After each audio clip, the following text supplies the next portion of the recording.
Dahulu kala, di pagi hari yang cerah, seorang gadis dari suku Chomache yang bernama Naru bangun dari tidurnya untuk melakukan aktivitas seperti layaknya gadis seumurannya, yaitu pergi ke hutan untuk mencari tanaman herbal.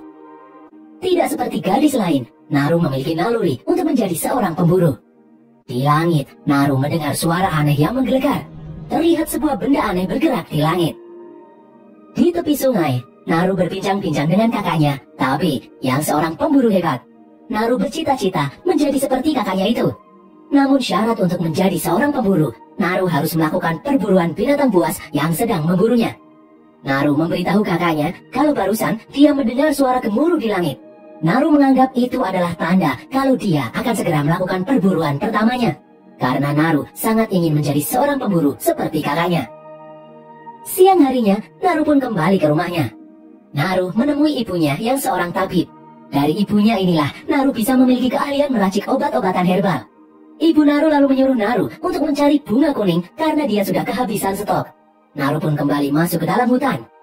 Di tempat lain, terlihat sesosok alien yang memiliki kesaktian tubuh yang tak terlihat mulai bergerak. Di dalam hutan, Naru mengambil beberapa bunga kuning yang dimaksud dan memasukkannya ke dalam kantong. Saat hendak kembali, Naru bertemu dengan sekelompok pemuda yang sedang mencari anggota suku yang hilang akibat diculik binatang buas. Naru pun ikut dengan mereka mencari orang yang hilang tersebut. Di tempat lain, sosok yang tak terlihat menangkap seekor ular dan mengulitinya. Di tengah hutan, Naru dan yang lain menemukan jejak orang yang mereka cari. Berdasarkan jejak itu, diketahui bahwa makhluk yang menculiknya adalah seekor singa. Mereka pun mengikuti jejak tersebut. Mereka akhirnya menemukan orang yang dicari. Orang itu ternyata masih hidup, namun dengan luka yang cukup parah. Naru lalu mengoleskan beberapa obat herbal dan menyuruhnya untuk memakan bunga kuning. Bunga itu berfungsi mendinginkan darah untuk mencegah pendarahan lebih parah. Tabe pun berencana mencari tahu dan memburu singa yang menyerang rekannya itu. Tabe menyuruh Naru dan yang lain untuk kembali ke desa, membawa korban yang luka. Di tengah perjalanan, pria yang terluka merasa kedinginan akibat efek memakan bunga kuning. Di sini Naru terkejut. Dia melihat seekor ular yang tewas dengan kulit yang terkelupas. Naru juga melihat jejak kaki makhluk aneh yang lebih besar dari kaki manusia. Melihat hal itu, Naru pun mulai khawatir. Dia berniat masuk kembali ke dalam hutan untuk memperingatkan Tabe akan bahaya misterius di hutan itu.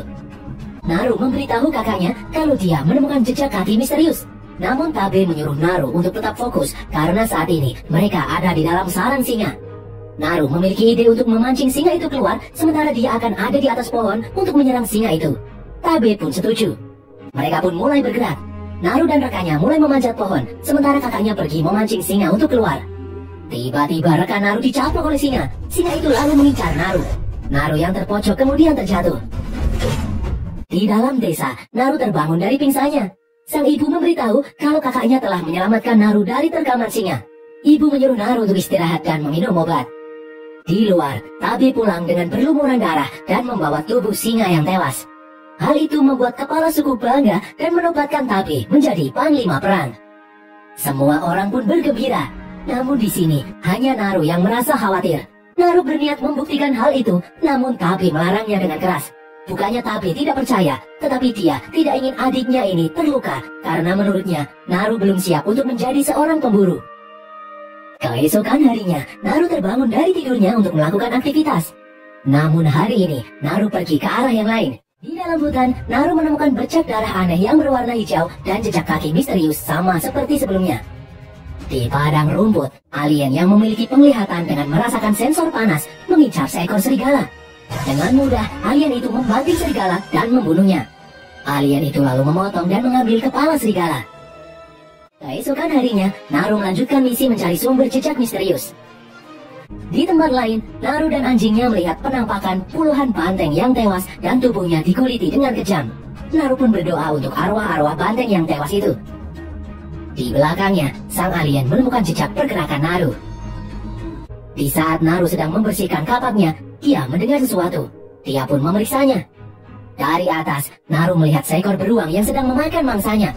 Naru berniat memanah beruang itu, namun panahnya rusak. Tiba-tiba beruang itu mencium kehadiran Naru. Beruang itu pun bergerak naik untuk mengincar Naru. Beruntung, beruang itu malah mengejar anjing Naru. Di saat anjing Naru kembali, Naru bersiap-siap memanah beruang. Namun beruang itu masih mengejarnya meskipun sudah terkena panah. Naru pun kabur masuk ke dalam tumpukan kayu. Tiba-tiba, sosok makhluk aneh yang tak terlihat menyerang beruang itu. Mereka berdua pun bertarung dengan sengit. Naru melihat darah beruang menyirami sosok aneh yang tak terlihat itu. Naru yang ketakutan pun kemudian kabur berenang menjauh dan terbawa arus sungai. Setelah berhasil menepi, Naru kembali masuk ke dalam hutan. Di sana dia bertemu dengan beberapa pemuda yang ditugaskan untuk membawa Naru pulang.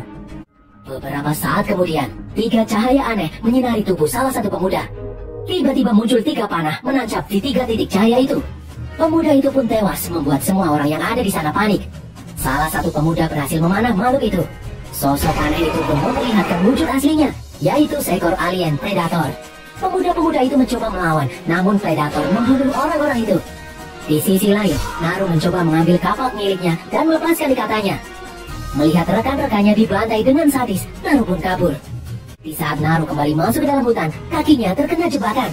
Naru pun tak berdaya. Namun secara aneh, predator malah diam saja, tidak menghajar Naru. Tiba-tiba di tempat itu muncul sekelompok penjelajah dari Prancis. Mereka pun menangkap Naru.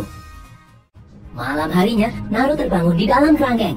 Di sini, Naru sadar bahwa para penjelajah itulah yang telah membunuh dan menguliti para banteng untuk dijual kulitnya. Salah seorang penjelajah bertanya kepada Naru mengenai sosok iblis yang tak terlihat yang mengganggu mereka dalam mencari kulit binatang. Namun Naru menolak untuk berbicara. Sang pemimpin penjelajah ternyata juga menangkap Tabe. Dia mengeluarkan Tabe dari kerangkeng dan menggores tubuh Tabe dengan pisau. Malam itu juga, para penjelajah mengikat Naru dan Tabe. Mereka menggunakan Naru dan Tabe sebagai umpan alien predator. Para penjelajah mengawasi mereka berdua dari jauh. Namun tiba-tiba, dari belakang, predator muncul dan membunuh para penjelajah itu satu persatu. Para penjelajah itu pun panik dan kocar-kacir. Naru kemudian mengambil sebuah jebakan dan menggunakannya untuk melepaskan ikatan. Naru dan Tabe kabur di saat predator sedang sibuk membantai para penjelajah. Di tempat lain, terlihat predator sedang merawat luka di tubuhnya dengan cairan alien. Naru juga merawat luka di kakinya dengan ramuan herbal. Tiba-tiba seorang penjelajah yang buntung muncul menodongkan pistol ke arah Naru. Pria itu lalu meminta Naru untuk menolongnya merawat lukanya. Dengan imbalan akan memberikan pistol miliknya. Naru pun bersedia. Naru mengambil benda alien yang menancap di kaki pria itu. Naru mengoleskan ramuan herbal di kaki pria tersebut. Sambil pria itu mengajari Naru cara menggunakan pistol. Tiba-tiba sesuatu bergerak ke arah mereka. Naru pun bersembunyi. Sementara pria itu pura-pura mati. Terlihat predator muncul di tempat itu. Dari jauh, Naru melihat predator tidak bisa melihat pria yang baru saja meminum bunga kuning karena tubuhnya dingin. Namun tak sengaja predator menginjak kaki pria itu, membuatnya berteriak. Predator pun langsung membunuhnya. Tiba-tiba dari belakang, Tabe datang memukul predator dan membuat helm predator terjatuh.